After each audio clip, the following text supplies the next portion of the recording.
dalam keadaan yang sentiasa berubah. Assalamualaikum dan salam sejahtera. Persidangan khas Parlimen dicadang diadakan sebelum 1 Ogos ini mengikut peruntukan undang-undang sedia ada. Dalam kenyataan bersama Yang di-Pertua Dewan Negara, Senator Tan Sri Dr. Rais Yatim dan Yang di-Pertua Dewan Rakyat Datuk Azhar Azizan Harun berkata, cadangan itu dikemukakan kepada Perdana Menteri Tan Sri Muhyiddin Yassin susulan majlis menghadap Yang di-Pertuan Agong semalam.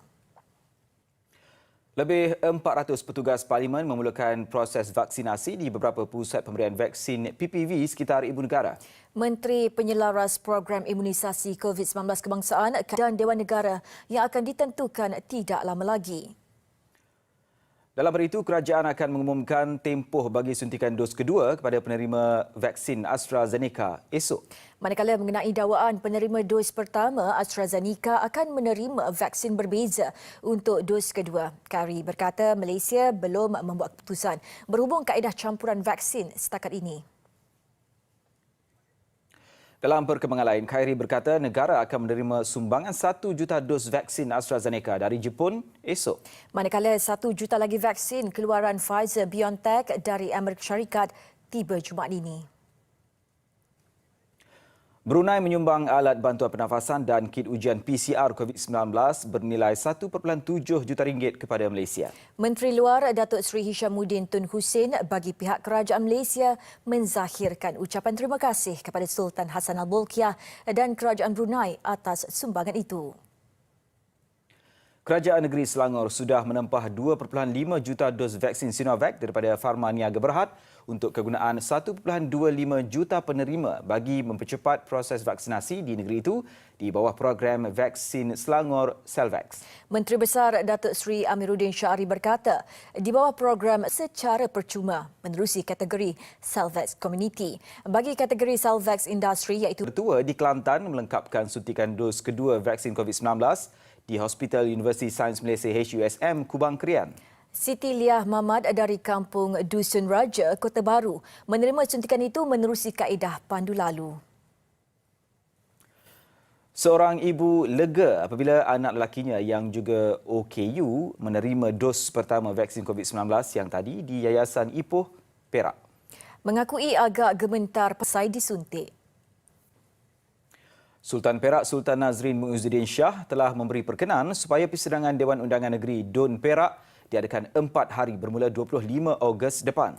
Menteri Besar Datuk Soeharani Mohamad berkata, keputusan itu selepas beliau bersama Setiausaha Kerajaan Negeri dan Penasihat Undang-Undang Negeri menghadap baginda semalam.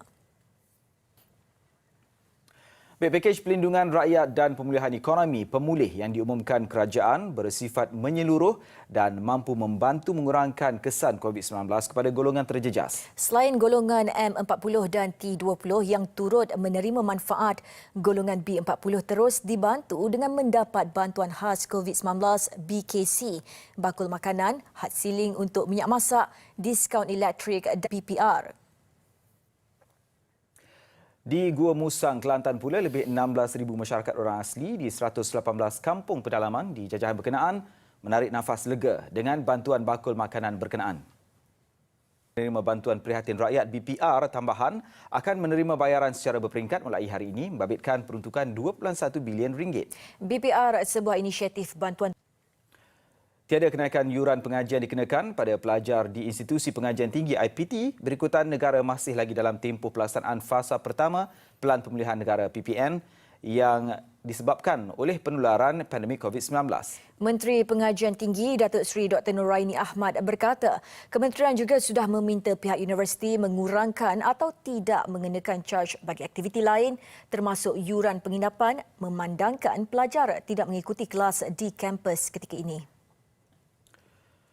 Kes COVID-19 negara masih di tahap membimbangkan dengan 6,276 kes baru dilaporkan hari ini. Selangor kekal tertinggi dengan 2,836 kes, diikuti Negeri Sembilan 644 dan Kuala Lumpur 625 kes.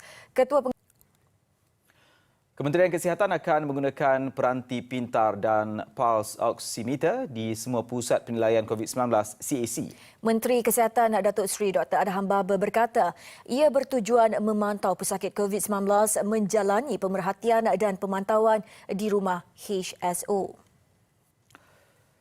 Agensi Kawalan Sempadan Malaysia AKSEM dibubarkan dan tugas-tugas agensi itu diambil alih sepenuhnya oleh Polis Diraja Malaysia PDRM.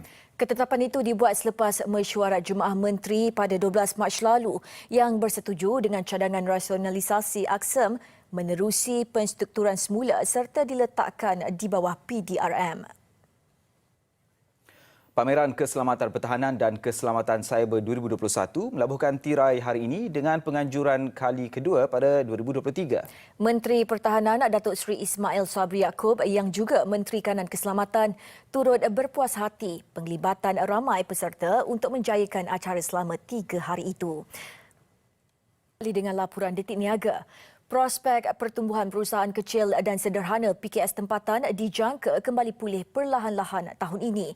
Perdana Menteri Tan Sri Muhyiddin Yassin berkata ia dibantu beberapa pakej rangsangan ekonomi yang dilaksanakan kerajaan sejak 2020 di mana lebih 147 bilion ringgit diperuntuk untuk membantu PKS tempatan.